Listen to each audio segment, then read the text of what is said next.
There was a phase in my early 20s that I was really obsessed with the concept of death. Then I tried my best to understand death. There's always this fear that's almost impossible to explain because nobody knows when, why, or how they're gonna die. And it's that uncertainty that makes it scary but also makes life purposeful. That made me realize that there is really nothing that can be done. They say when you have a fear or a stigma of something, go learn more about it. But I realized that the answer to this is nothing can prepare us to be ready to die. Then there comes the question, what do you want to do if it's your last day on this earth? Seriously, ask yourself that question. And are you doing that today? Anytime in the near future? If today was the last day on this earth, I want to be dancing. I want to be on the stage performing because that's the time where I feel the most alive. I know a lot of times people who are acquainted with dancers don't really understand what's with that grind, what's with that passion. Sometimes we pay tribute to the people that inspire us in our lives, but in this case, I owe my life to dance. I'm not even exaggerating. If not for dance, I wouldn't be who I am today. So much so even in a way that sometimes it scares me because dance is so much my personality that I have a mini identity crisis just thinking about who I am without dance. In today's vlog, I'll be documenting the 3 stage opportunities that I've had for the past 3 months, Seoul Exchange, Super 24 and WSB. Hello everybody, good afternoon. Today it's a Sunday and I have a show. I'll be performing Seoul Dance at Cherry Discotheque in Singapore, and let's go and meet everybody. So this time, this event is called Seoul Exchange by Four Corners, and they have invited 2 Korean instructors down, Rebel and DYJ, and I'm in Team DYJ. I made it through the auditions and we practiced for 4 days straight, kind of like an intensive, to prepare for today's performance. We're doing marks now. We just finished our briefing and now we are waiting for time to perform. And this is Jen! Throughout my pretty chaotic childhood, dance has been my only constant and my source of comfort. When I'm upset, I dance. When I'm stressed, I dance. When I'm avoidant, I dance. When I'm overwhelmed, I dance. I'm a pretty emotional person, especially when I was young and didn't know how to regulate all these emotions. Till today, I look back at my old blog posts and I'm extremely amused by how emo I was. But yeah, the only thing keeping me sane was dance. Everybody have a good time! It was also the only thing that was rewarding my efforts consistently. I train hard and I slay on the stage.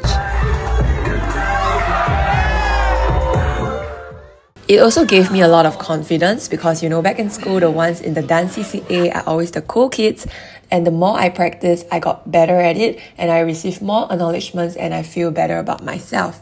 Good morning everybody, today is the day to show!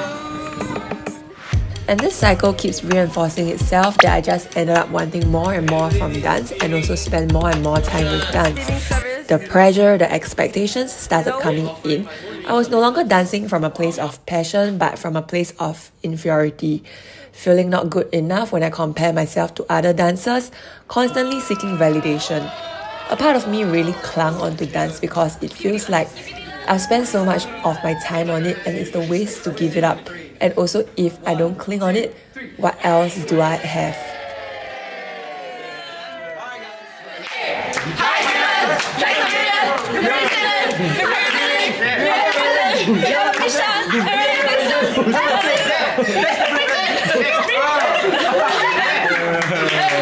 Okay, guys, stick to dancing. Thankfully, my passion found its way back into my life in a new way, through friends. For the longest time, when I was so tunnel vision on the skills, the improvement, it was really lonely dancing alone. After you gave me your kids' class, Yes. I was bullied.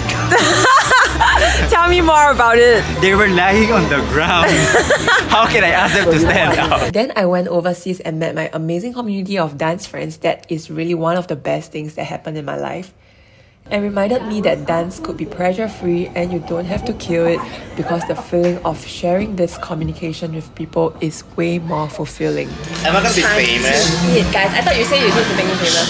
Oh, do that. I just want to shout out to the zoo's leader.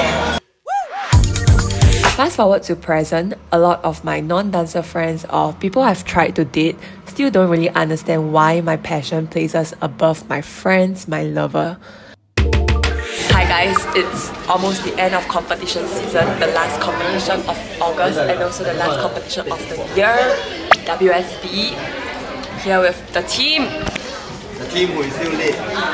Yes, only 5 of us here, 3 of them are late. I think it's easier to maintain a one-way relationship. Dance has always been there for me, dance was never too busy for me. And I guess one of the best feelings in life is when you have something to look forward to, and dance makes me look forward to each performance, competition, opportunity to be back on the stage. If not for dance, I wouldn't have met a lot of friends who share very similar values with me. Second runner-up, we have YLT!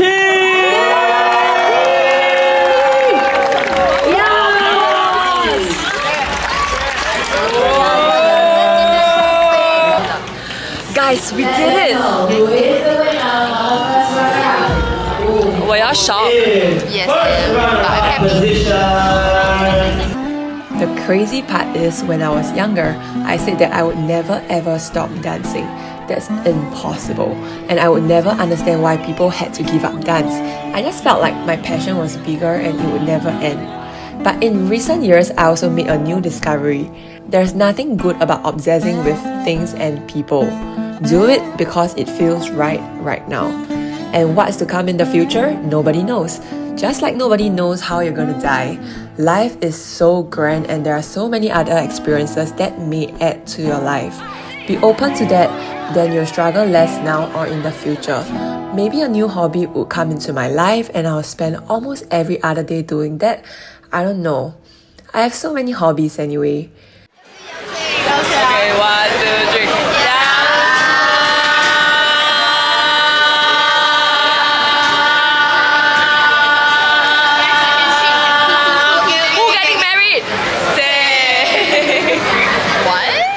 Maybe this is a reminder to myself too, since I'm someone that isn't good at letting things go. I still love dance a crazy lot now, but there's still so much more to life and we only have one life. Any day, this could be my last time standing on stage, and I never take anything for granted. Always give your best, we never know, and I celebrate life for that. Pika Pikachu, Pika Pika.